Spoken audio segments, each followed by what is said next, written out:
Assalamualaikum warahmatullahi wabarakatuh. Apa kabar teman-teman semuanya? Mudah-mudahan dalam keadaan sehat dan baik-baik saja. Balik lagi bareng kita di Horizontal Story.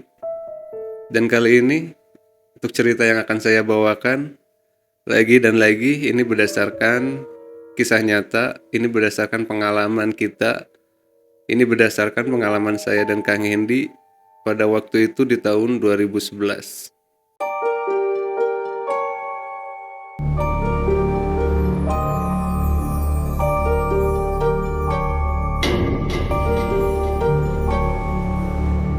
Pada tahun 2011, ada seorang bapak-bapak yang berprofesi sebagai pekerja bangunan. Beliau berusia sekitar 55 tahun, memiliki 2 orang anak dan 1 orang cucu.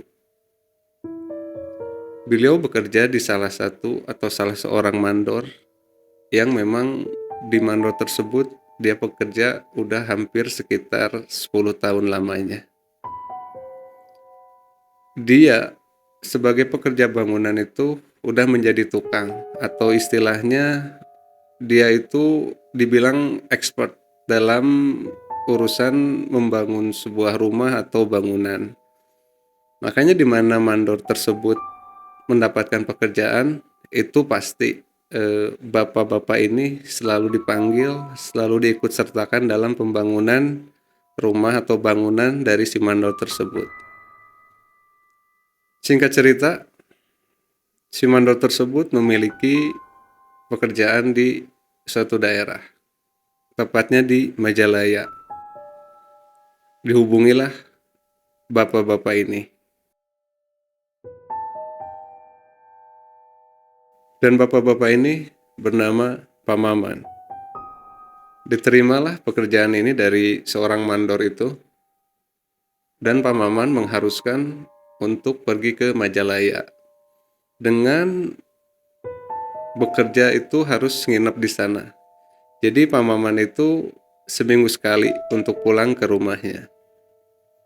Singkat cerita, pergilah Pak Maman ke Majalaya dan menjalani pekerjaan sebagai profesi pekerja bangunan.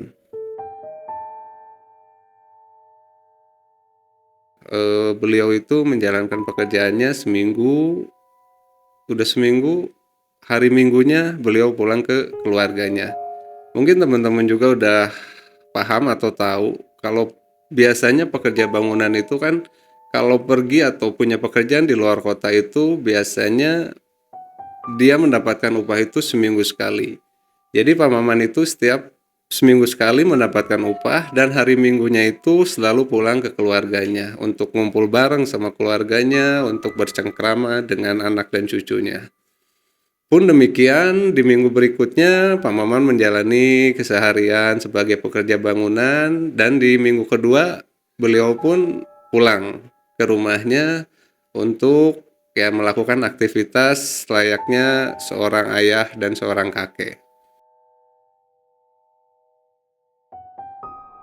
Dan di minggu kedua, pada saat Pak Maman pulang ke rumahnya, Pak Maman bercerita ke istrinya, Mah, cek bapak mah ieu proyek di Majalaya teh tempatna teh rada angker. Ieu teh deukeut jeung Tapacaringin marada, Kebon Awi. Ieu mah ieu memang tempatna teh. Oh gitu Pak. Adeuk lah. Bapak bismillah. Arwah heula pamibadean naon teh. setelah percakapan tersebut, tibalah di hari Senin, dan Pak Maman mengharuskan pergi lagi ke Majalaya. Jadi beliau pergi di pagi-pagi dan biasanya dijemput oleh mandornya. Karena biasanya mereka itu pergi barengan dan pulang juga barengan. Pergilah Pak Maman ke Majalaya. Sesampai di sana, Pak Maman bekerja seperti biasa, tidak ada masalah, tidak ada apapun yang ngebikin Pak Maman aneh atau apalah yang dia rasakan. Biasanya Pak Maman itu kan pulang di hari Sabtu atau hari Minggu. Akan tetapi pada hari Rabu, Pak Maman pulang ke rumahnya. dan itu pun keadaannya diantar oleh mandornya. Jadi Pak Maman ini pulang nggak seperti biasanya teman-teman. Kan biasanya kalau pekerja bangunan yang tadi saya bilang gitu kan, pulangnya seminggu sekali antara hari Sabtu atau hari Minggu setelah mereka mendapatkan upah. Tapi di minggu ketiga ini Pak Maman pulang lebih cepat dari biasanya, yaitu hari Rabu dengan diantar oleh mandornya. Nyampelah ke rumahnya, kebetulan istrinya ada di rumahnya. Dan mandornya bilang ke istrinya bahwa Pak Maman ini sedang tidak enak badan. Makanya mandornya mengantarkan Pak Maman pulang lebih cepat. Karena memang untuk memasakkan bekerja pun udah tidak akan benar gitu. Karena Pak Maman udah memang ngerasa nggak enak badan, bilang ke mandornya pada saat itu. Udahlah gitu kan, diterima oleh istrinya, dan istrinya bilang ke mandornya, ya Pak, terima kasih ya Pak sudah mengantarkan suami saya. Udahlah, mandornya balik lagi ke Majalaya. Nah, istrinya bertanyalah ke suaminya dengan keadaannya yang memang sedang gak enak badan pada saat itu. Bertanya ke suaminya itu, ke Pak Maman ini, kenapa gitu? Kok tumben-tumbenan pulang cepet dan gak enak badan? Biasanya gak seperti ini. Istrinya bertanya seperti itu teman-teman. Dan Pak Maman cuman menjawab, gak enak badan. Ini sekujur badannya itu pegal-pegal dan linu. Semua tulang-tulangnya itu kerasa linu. Pak Maman cuma ngejawab seperti itu.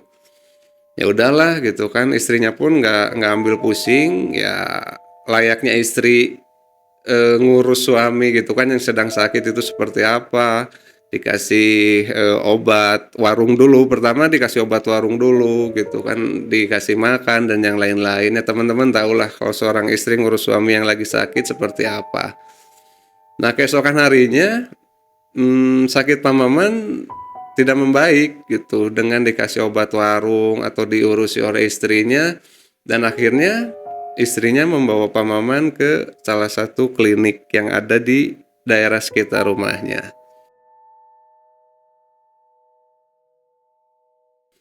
Dan dari klinik pun diperiksa, oh ini sakit biasa, mungkin Bapak kecapean, mungkin Bapak butuh istirahat. Dikasihlah obat dari klinik.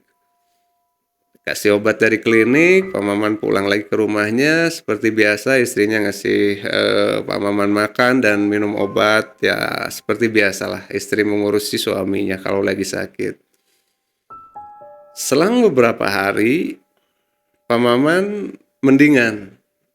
Sampai di hari Sabtu teman-teman, Pak Maman udah ngerasa mendingan. Pak Maman bilang ke istrinya, badan udah agak enakan katanya. Dan beliau bilang ke istrinya, nanti Senin akan pergi lagi ke Majalaya untuk melanjutkan pekerjaannya. Dan istrinya bilang, oh iya, syukurlah kalau udah mendingan. Dan akhirnya Senin pagi Pak Maman pergi lagi lah ke Majalaya untuk melaksanakan tugasnya atau pekerjaannya. Di Majalaya, sampai di sana Pak Maman bekerja dari pagi sampai sekitar pukul 1 siang teman-teman. Di jam 1 siang itu tiba-tiba Pak Maman ngedrop badannya dan sempat pingsan pada saat itu. Sontak pada teman-temannya dan mandornya nyamperin lah ke Pak Maman ini, dan mandornya membawa Pak Maman ini ke salah satu klinik yang ada di daerah Majalaya tersebut.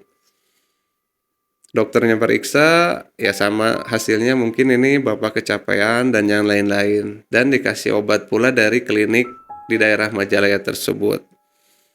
Dan mandornya pun memutuskan untuk mengantarkan lagi Pak Maman ke rumahnya.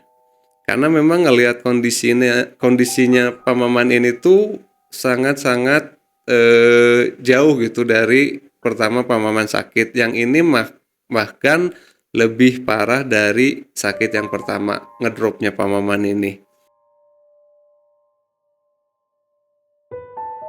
Tanpa berpikir lama, mandor tersebut langsung mengantarkan Pak Maman pulang ke Bandung. Sesampainya di Bandung, istrinya kaget lah melihat Pak Maman pulang diantar lagi dengan mandornya. Yang bikin kaget, sekaget-kagetnya istrinya ini, Pak Maman ini diantar oleh mandor tapi dengan keadaan dibokong sama mandornya.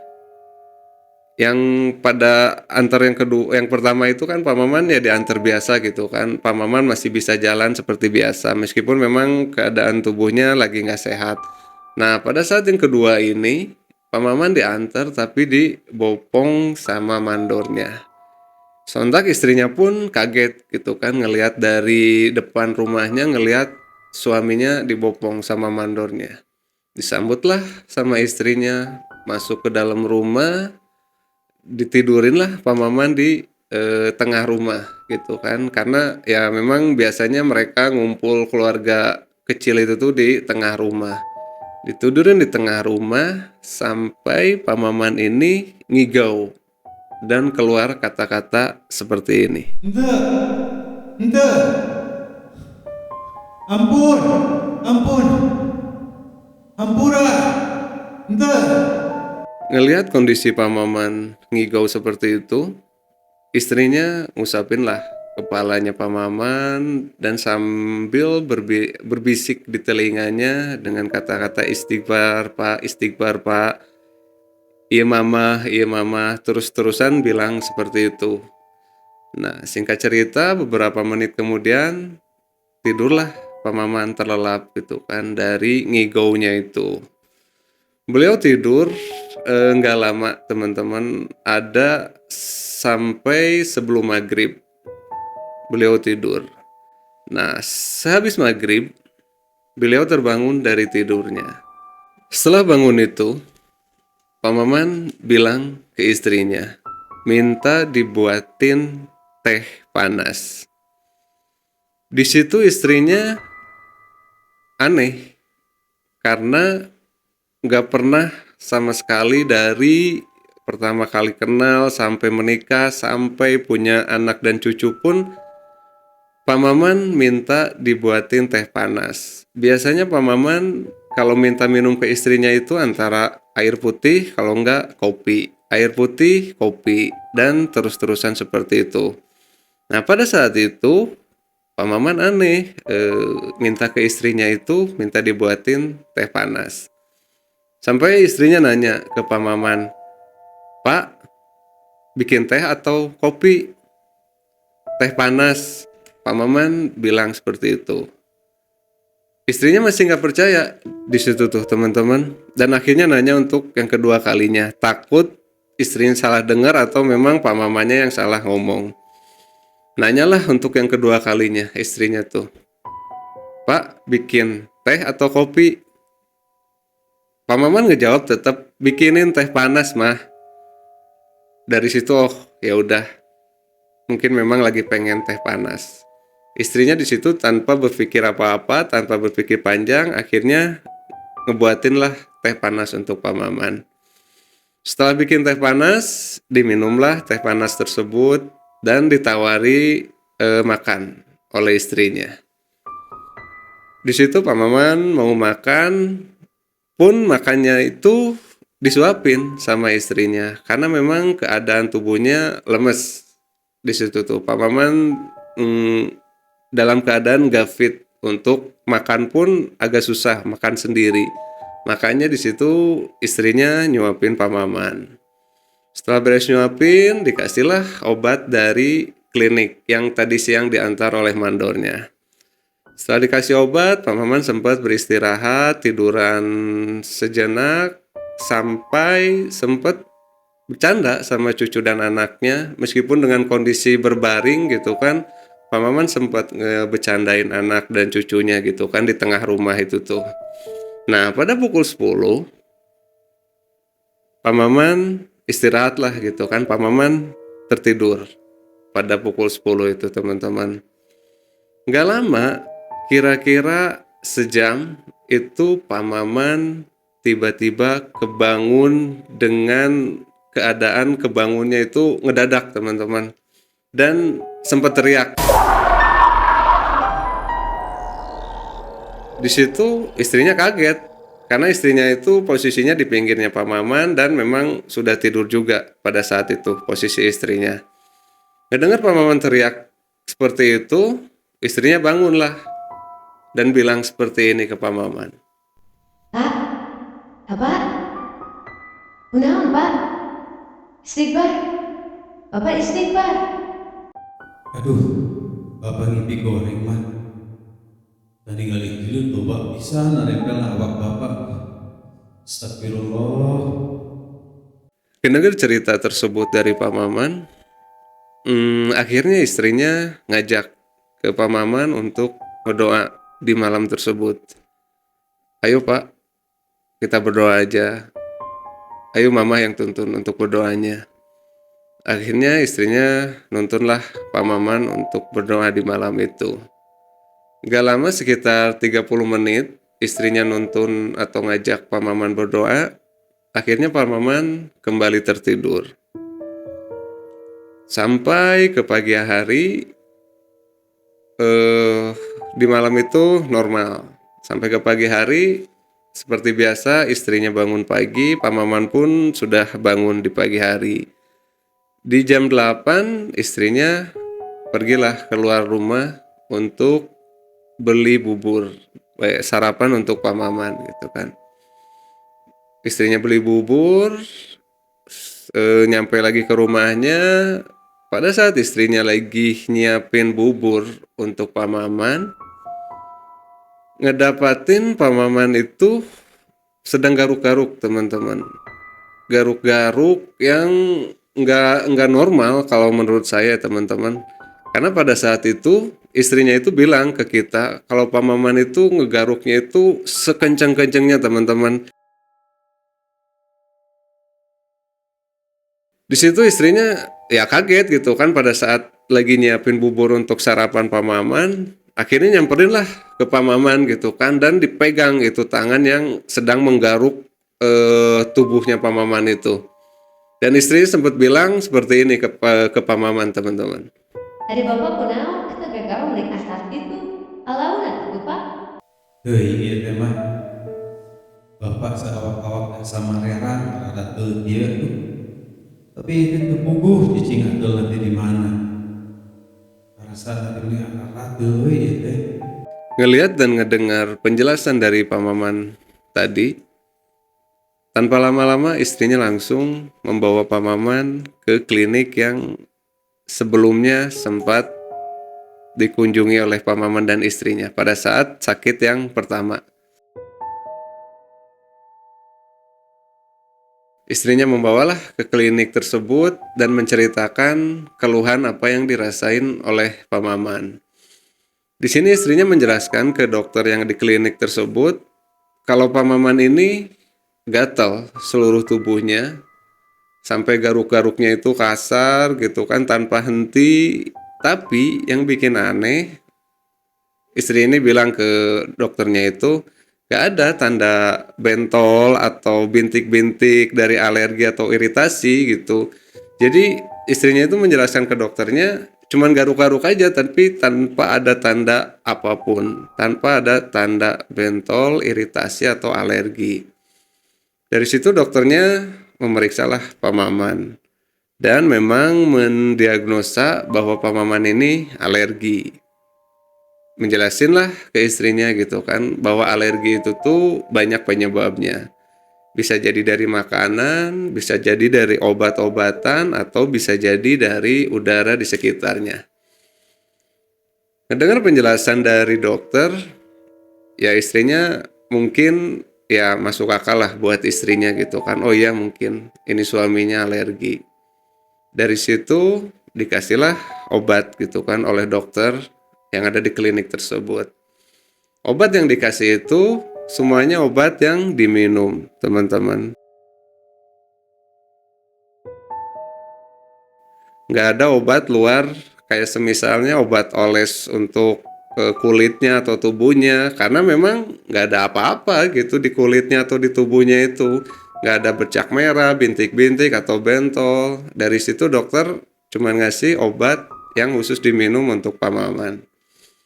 Singkat cerita, pulanglah dari klinik tersebut Pak Maman dan istrinya.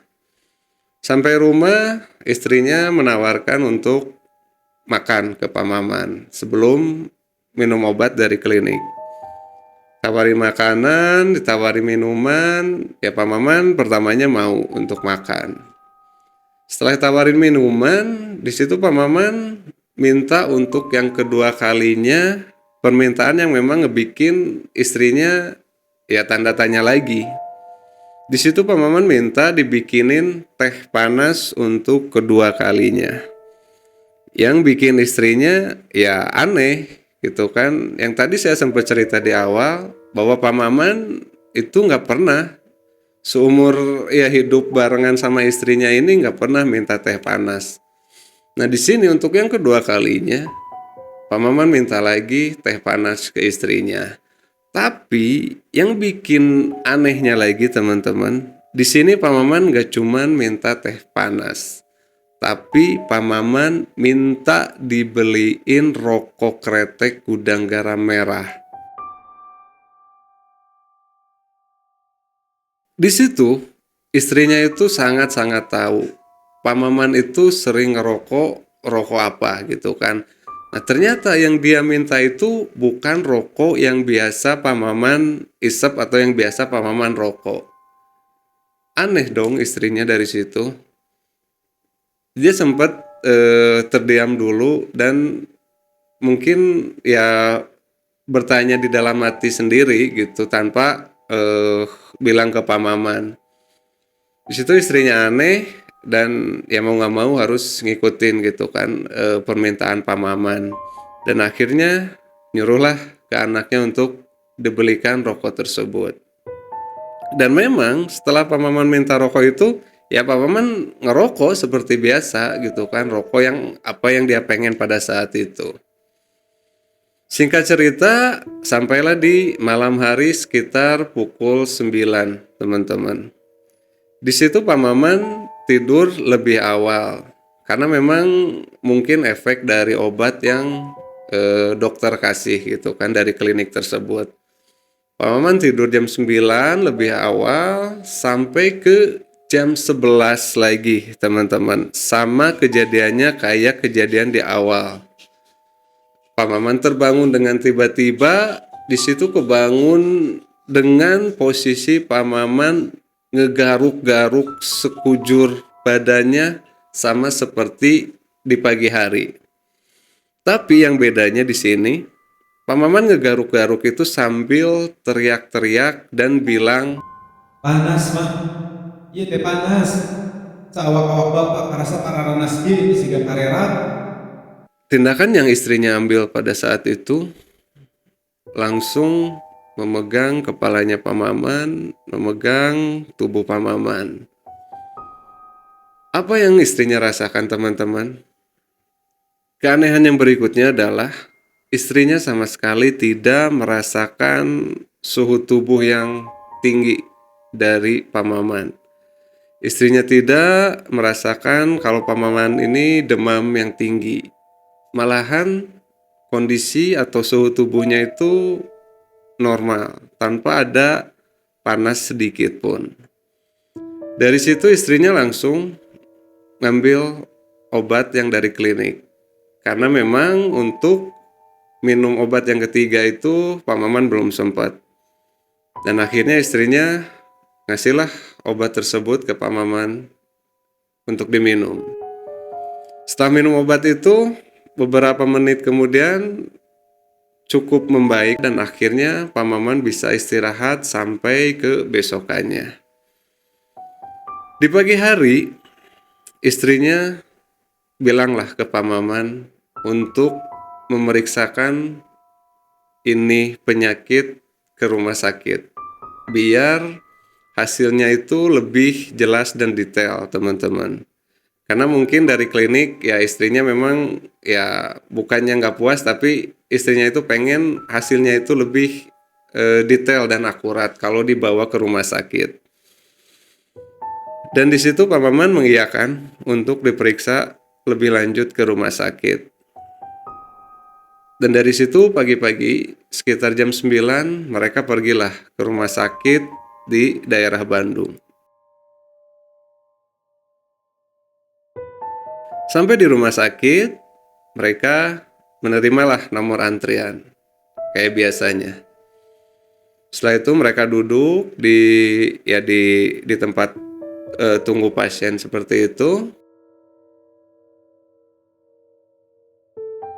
Sambil menunggu nomor antrian, handphone dari istrinya itu berdering, teman-teman.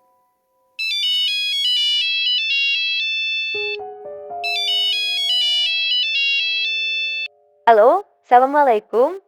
Waalaikumsalam. Bu, punten ngawakel. Nuju di mananya, Bu? Ya abi aya ti obrolan perkawis pamaman. Aduh, abi nuju di rumah sakit, Pak. Nuju maroskeun pamaman ieu. Oh, muhun ya satu. Kan kewe abi nu ngabujeng ka bumi. Setelah percakapan itu, ada rasa penasaran dari istrinya. Karena memang ya mandornya tersebut bilang ada yang mau dibicarakan dengan istrinya. Tapi di luar itu, ya istrinya pengen fokus dulu untuk memeriksakan suaminya, Pak Maman gitu kan, untuk ya diperiksa lebih lanjut di rumah sakit tersebut. Dan akhirnya tibalah giliran Pak Maman untuk diperiksa oleh dokternya. Di situ diperiksa, setelah diperiksa oleh dokternya menyarankan untuk cek darah dan tes urin, teman-teman. Karena mungkin dari cek pertama ya dokter di situ tuh ya memang nggak menemukan gitu kan diagnosa ini tuh apa penyakitnya. Sampai akhirnya dokter menyarankan untuk cek darah dan tes urin. Cek darah dilakukan pada saat itu, begitupun juga cek urinnya. Setelah beres, dokternya menyampaikan bahwa hasil dari cek darah dan urinnya tersebut akan keluar di besokannya. Ya udah, singkat cerita akhirnya Pak Maman dan istrinya pulanglah pada saat itu. Nah, sampai di rumah ya seperti biasa Pak Maman tertidur di ruang tengah, istrinya seperti biasa mengurusi Pak Maman gitu kan yang sedang sakit, ngasih makan dan minum dan yang lain-lain. Sampai kebesokannya di pagi hari istrinya dan Pak Maman pergilah ke rumah sakit yang sebelumnya gitu kan dicek darah dan dites urin untuk ngambil hasilnya, teman-teman. Setelah nyampe rumah sakit, setelah diperiksa oleh dokter hasilnya, ternyata hasilnya itu normal, teman-teman. Nggak ada diagnosa penyakit yang aneh-aneh, nggak ada diagnosa penyakit yang berat. Itu semua hasil labnya itu normal.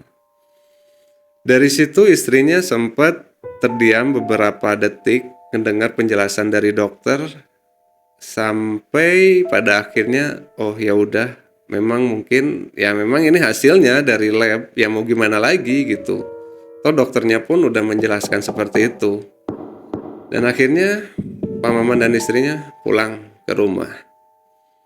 Di rumah istrinya sempat berpikir dan terdiam dulu sejenak sampai pada akhirnya bilanglah ke Pak Maman.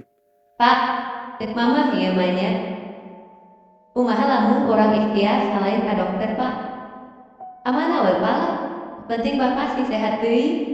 Gak lama dari percakapan tersebut datanglah mandor dari Pak Maman ini.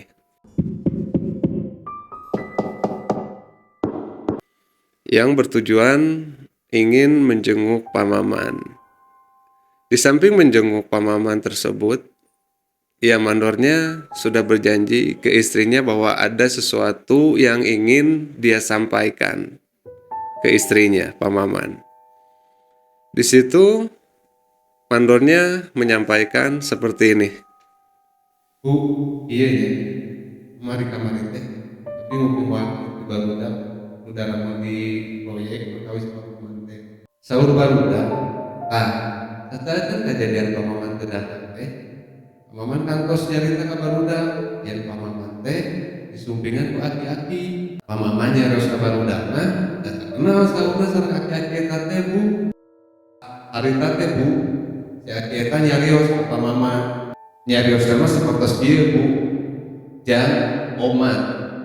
Lamun aya sato naon ge nembongan di dieu ulah dipaehan. Selain dari percakapan tersebut, mandornya pun menyampaikan bahwa di esokan harinya, tepatnya di hari Selasa, ini cerita dari rekan kerjanya Pak Maman ya teman-teman. Jadi rekan kerjanya itu menyampaikan lagi ke ke mandornya bahwa di hari Selasa, yaitu di esokannya, di pagi hari sekitar jam 9 pagi, Pak Maman itu sempat ngeliat satu ulat keluar dari tumpukan bata. Ulatnya itu lumayan besar teman-teman, ada seukuran ibu jari dan memang berbulu lebat pada saat itu. Nah, entah kenapa Pak Maman ngeliat ulat yang keluar dari tumpukan bata itu reaksinya memang berlebihan pada saat itu tuh. Pak Maman menginjak ulat tersebut sekeras-kerasnya sampai tidak tersisa sama sekali. Tidak lama setelah Pak Maman menginjak ulat tersebut, sekitaran 15 menit, ini rekannya lagi yang bilang ke mandornya, 15 menit kemudian itu muncul lagi ulat yang jenisnya sama seperti yang pertama kali dilihat oleh Pak Maman. Yang bikin berbeda adalah kali ini ulat yang keluar dari tumpukan bata itu nggak cuma satu ekor teman-teman, tapi hampir berpuluh-puluh ekor itu keluar dari tumpukan bata tersebut. Di situ Pak Maman dan rekannya itu kaget dan nggak ada reaksi apapun dari Pak Maman setelah ngelihat itu banyak banget ulat yang keluar dari tumpukan bata itu. Pak Maman cuma ngeliatin dan rekannya pun menyarankan untuk ya udah diam dulu, ini kayaknya nggak akan bener gitu kan, udah banyak ulat kayak gini di tumpukan bata. Rekannya menyampaikan seperti itu ke Pak Maman. Akhirnya mereka diam dulu sejenak, selang beberapa menit, tiba-tiba ulat itu hilang begitu saja. Hilang dengan sendirinya, entah kemana perginya.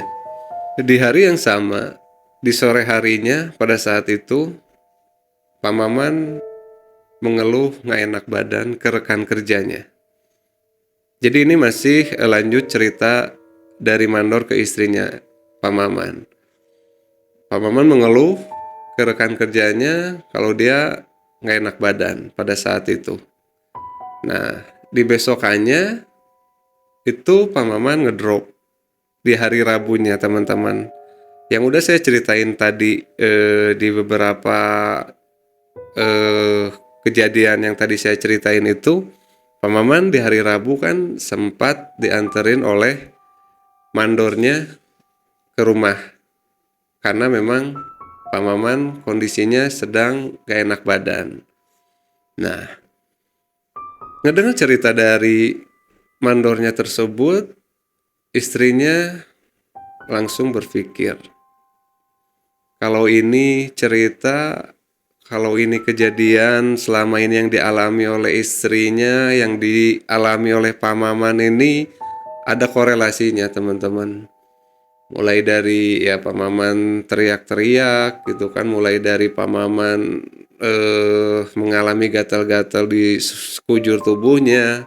Ya ini ada korelasinya menurut pemikiran dari istrinya. Dan dari situ istrinya berpikir bahwa ini bukan lagi masuk ke ranah medis. Karena ya Ke klinik udah, dikasih obat dari klinik udah. Besokannya ke rumah sakit, udah hampir cek darah, udah hampir ya tes urin, hasilnya normal, nggak ada apa-apa.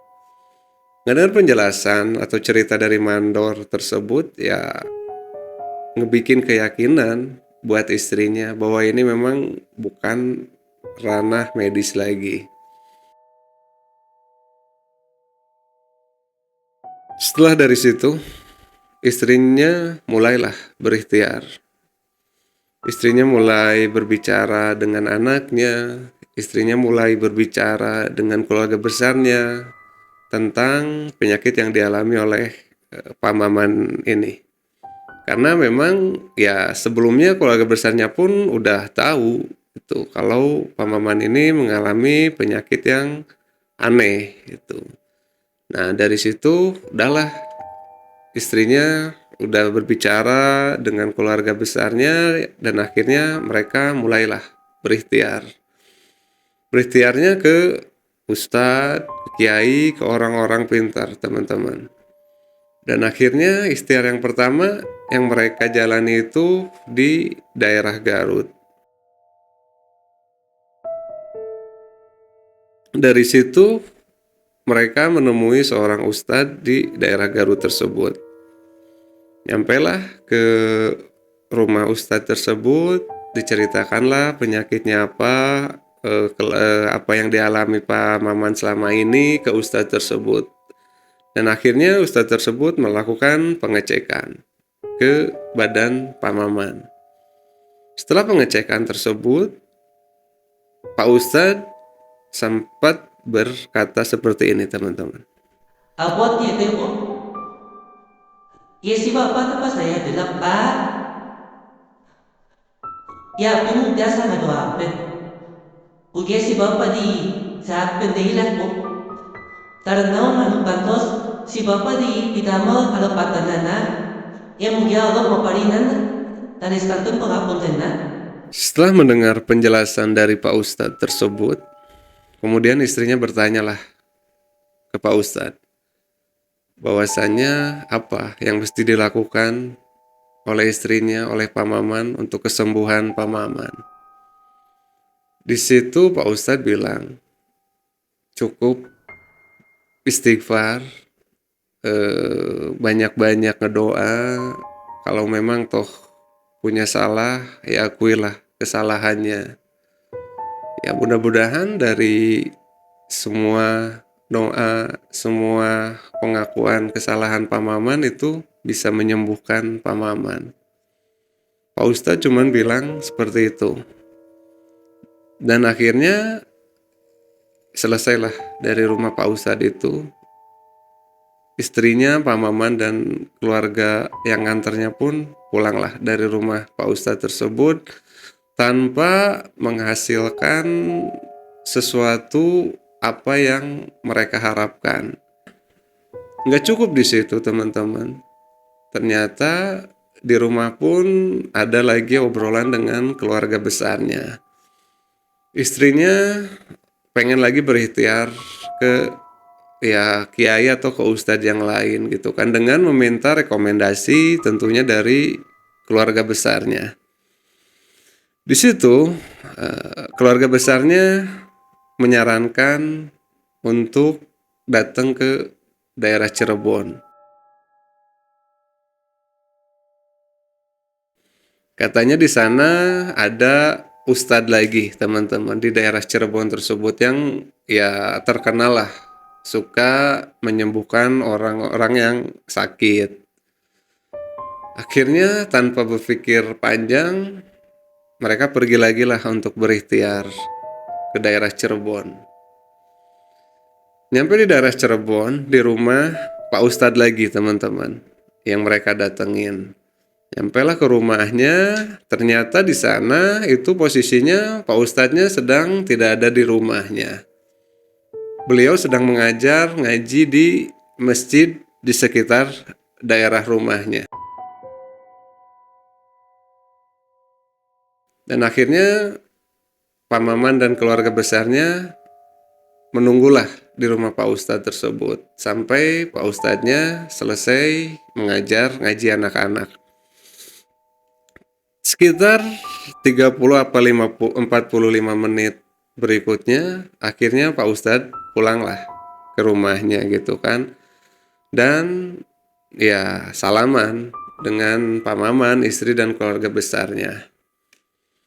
Tanpa lama-lama, sudah salaman itu yang tadinya istrinya mau menjelaskan penyakit atau keluhan yang dialami oleh Pak Maman, Ustadznya langsung bilang seperti ini teman-teman. Iya Pak, makanya orang kaulah gegabah nanawana janji maihan satwa sama makhlukna Allah.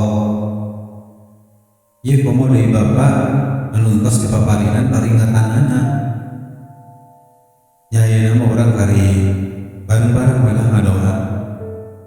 Nyamuk ya nanawana lah Bapak dirawas ke dengan lain tidak salira Bapak anis kantor kanyawat mugia ku Allah sing diangkat. Bapaknya seperti sehat tadi sampai pas bihara-bihari deui. Mendengar perkataan dari Pak Ustadz yang di Cirebon itu, akhirnya istrinya diminta untuk disediain kelapa hijau 3 buah teman-teman. Dan akhirnya dari situ salah satu keluarga dari Pak Maman bergegaslah beli kelapa hijau tersebut. Setelah ada kelapa hijau tersebut, Pak Ustadz mulailah ngaji. بسم الله الرحمن الرحيم إذا وقعت الواقعة ليس لوقعتها كاذبة خافضة رافعة. Mulai mendoakan Pak Maman di situ tuh. Pak Ustadznya mulai megang-megang kepala Pak Maman, tubuh Pak Maman sambil Pak Ustadznya ngaji. Setelah beres ngaji dan mendoakan Pak Maman, Pak Ustadz itu bilang, dari 3 kelapa ini, yang pertama itu kelapa diminum pada saat itu. Nah, kelapa yang kedua itu diminum nanti setelah Pak Maman dan keluarga besarnya nyampe di Bandung. Nah, kelapa yang ketiga itu Pak Ustadznya bilang dicampur dengan air mandi Pak Maman. Singkat cerita, apa yang diminta oleh Pak Ustadz tersebut akhirnya dijalani oleh Pak Maman, istri dan keluarganya dengan baik. Sampai di Bandung gitu kan, kelapa yang kedua itu diminum, terus kelapa yang ketiga itu dimandikan berbarengan dengan air mandi Pak Maman. Dari situ setelah melakukan apa yang diminta oleh Pak Ustadz itu, keesokan harinya Pak Maman terlihat lebih fresh teman-teman, dari mukanya gitu kan, kelihatan menuju sembuh lah istilahnya seperti itu, agak membaik dari badannya pun gitu kan. Pak Maman sempat bisa duduk, bisa jalan gitu kan di rumahnya itu. Sampai berjalan 2 hari Pak Maman terlihat membaik dan nampaknya akan sembuh. Di hari ketiga, di malam hari, itu kejadian untuk ketiga kalinya teman-teman. Pak Maman ngigau dan bilang seperti ini dalam ngigaunya. Ampun, ulah, ampun, ampun. Tindakan yang istrinya lakukan pada malam itu adalah langsung ngebangunin Pak Maman. Tidak lama dari situ, ya istrinya terus gitu kan ngebikin Pak Maman itu sadar dan terbangun. Dan akhirnya Pak Maman terbangun, dan dari situ istrinya nanyalah ke Pak Maman gitu kan, "Bapak kenapa? Mimpi apa lagi? Kok ngomongnya udah mulai ngigau lagi?" gitu kan. Istrinya nanyalah ke Pak Maman seperti itu. Dan dari situ Pak Maman menjelaskan ke istrinya bahwa Pak Maman itu mimpi, di dalam mimpinya itu Pak Maman didatengin oleh binatang-binatang teman-teman. Yang pertama yang Pak Maman lihat itu Pak Maman ngelihat ulet yang gede banget teman-teman. Pak Maman menceritakan dengan histerisnya ke istrinya itu, Pak Maman ngelihat ulet yang gede banget, yang ukurannya itu sebesar bulatan kasur, teman-teman. Itu yang pertama Pak Maman lihat. Yang keduanya, Pak Maman disamperin oleh ular yang ukurannya pun ya nggak biasa. Ukurannya pun gede banget, teman-teman. Dan ukuran dari lingkaran si ular tersebut itu sama ukurannya seperti pohon beringin yang Pak Maman jelaskan kepada istrinya pada malam itu. Nah, yang ketiga itu di dalam mimpinya Pak Maman ngelihat sosok kakek-kakek yang pada saat kejadian itu sebelum Pak Maman ngelihat ulat dan menginjak ulat tersebut, teman-teman. Setelah dari situ, akhirnya istrinya mencoba untuk menenangkan Pak Maman di malam tersebut. Dan keesokan harinya, istrinya mulai berdiskusi lagi dengan keluarga besar Pak Maman tersebut. Karena ya yang awalnya 2 hari ke belakang Pak Maman udah terlihat fresh, terlihat akan sembuh atau membaik.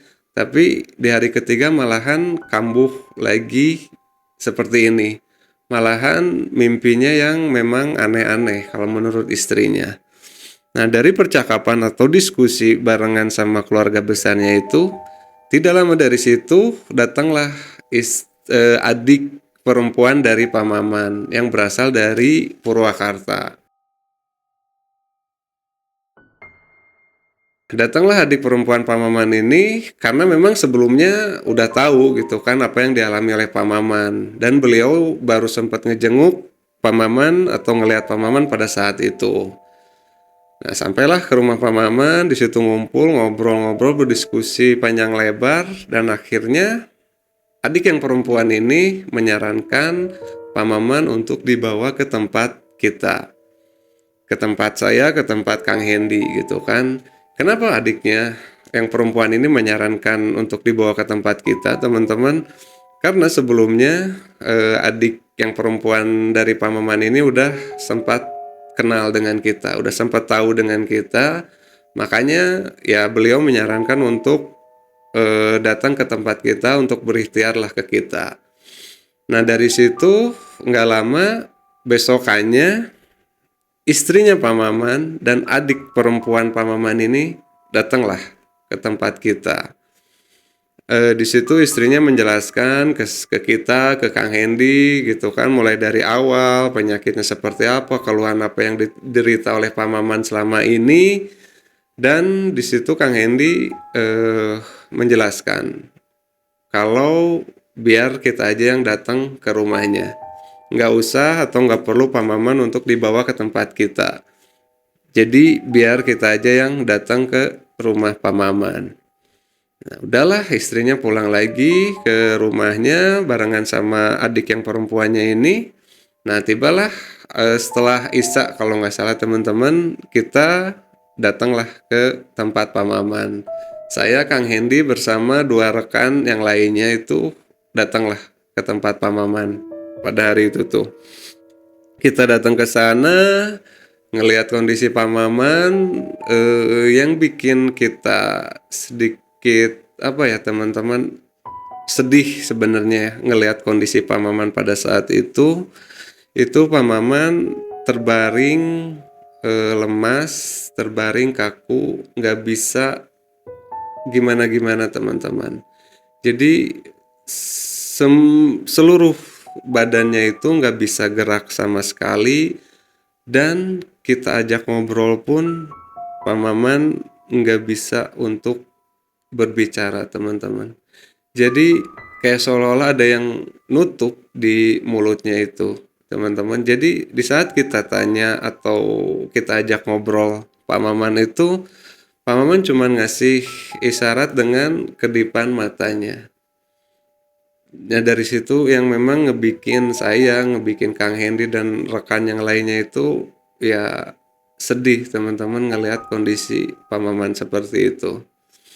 Dan akhirnya ya lanjutlah kita untuk melakukan tindakan terhadap Pamaman, mulai dari berdoa, mulai dari ya ngenetralisir badan Pamaman gitu kan, ngebacain doa untuk Pamaman, dari situ megang badan-badan Pamaman gitu kan, mulai dari kaki, kepala sampai ke perut dan dadanya Pamaman.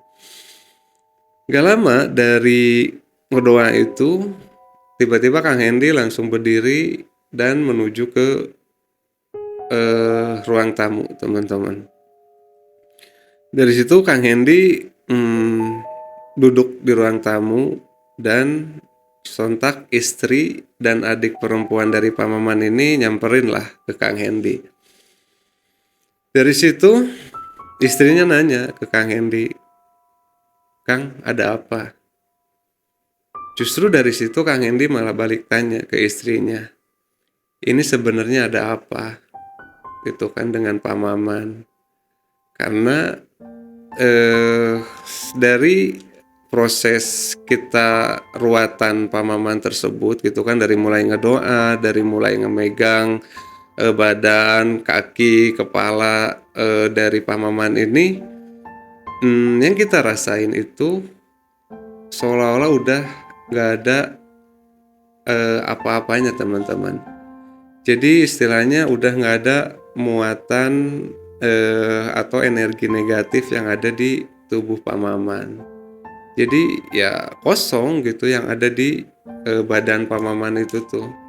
Sampai ya Kang Hendy menyarankan ke istri dan keluarga besarnya di situ untuk ya seringlah ngaji Yasin, untuk tujuan yang ya sama gitu. Tujuan kita itu untuk minta ke Allah, minta untuk kesembuhan Pamaman gitu kan, minta untuk diangkat ini penyakitnya. Setelah ngasih penjelasan ke istri dan keluarga besarnya tersebut, akhirnya saya, Kang Hendy, dan dua rekan yang lainnya pamitlah untuk pulang. Pamit untuk pulang. Setelah dari situ 2 hari kemudian kita terima info dari adik perempuannya Pamaman. Jadi adik perempuannya Pamaman ini menelponlah ke Kang Hendy, dan beliau bilang seperti ini. Assalamualaikum, Ma. Waalaikumsalam teh. Apunten, nawagel. Ya, abdi pade nawar kosa. Pamamana. Tadi 10 ngantun ke. Inna lillahi wa inna ilaihi roji'un. Kullu nafsin za'iqatul maut. Apunten ya, beli Pamaman. Ayo kalepatan ka anu sanesna. Setelah mendengar percakapan di telepon tersebut, Kang Hendy pastinya kaget yang sangat luar biasa, teman-teman. Dan dari situ Kang Hendy menyampaikanlah ke saya, ke rekan-rekan yang lainnya yang ada di rumah, apa yang dialami oleh Pamaman. Dan akhirnya kita bergegas untuk tajiah ke rumah Pamaman. Sesampainya di sana, kita disambut oleh isak tangis keluarga besarnya. Kita disambut oleh tangisan histeris dari istrinya Pamaman.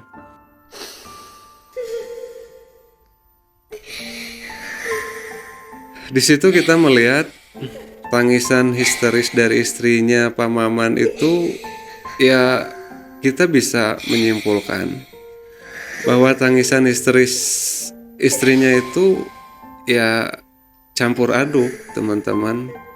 Karena ya ini kejadian sesingkat ini gitu kan. Ini kejadian ya memang kalau menurut istrinya Pamaman gak masuk logika juga gitu. Dan ini kejadian terjadi yang gak bertahun-tahun gitu, teman-teman. Ini terjadi dalam hitungan hari. Di hari itu akhirnya kita menerimalah cerita lengkapnya tentang rentetan kejadian apa yang dialami oleh almarhum Pak Maman. Itu kita terima cerita dari adik perempuannya Pak Maman pada saat itu. Mendengar cerita tersebut, ya di situ kita bilang gitu ke adik perempuannya Pak Maman, bahwasanya maut ataupun umur itu udah kehendak Allah, teman-teman. Jadi bisa menimpa ke siapapun, kapanpun, dimanapun, dan melalui proses bagaimanapun, teman-teman. Jujur, sampai saat ini saya, Kang Hendy, dan rekan-rekan yang lainnya masih bingung, teman-teman. Sebenarnya ini ada apa? Sebenarnya ini ya seperti apa gitu, teman-teman, yang dialami oleh almarhum Pak Maman ini. Sampai kita ya berpikiran gitu kan, kalau ya di mana bumi dipijak, ya di situ langit harus dijunjung, teman-teman.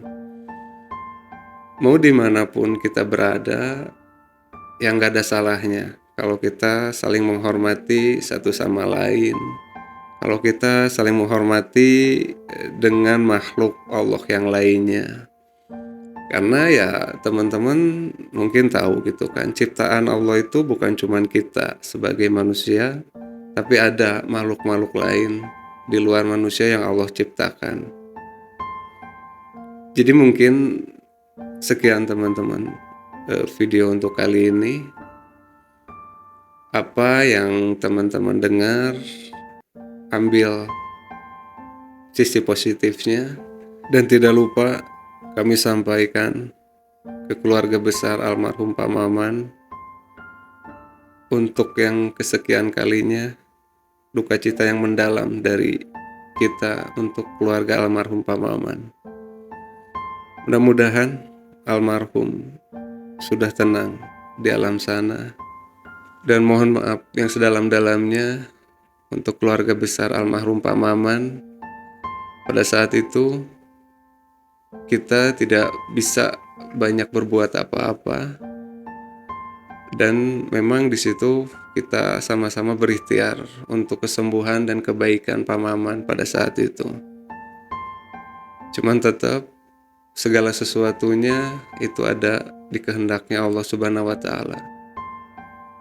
Sekian untuk video kali ini. Saya Depri. Wassalamualaikum warahmatullahi wabarakatuh.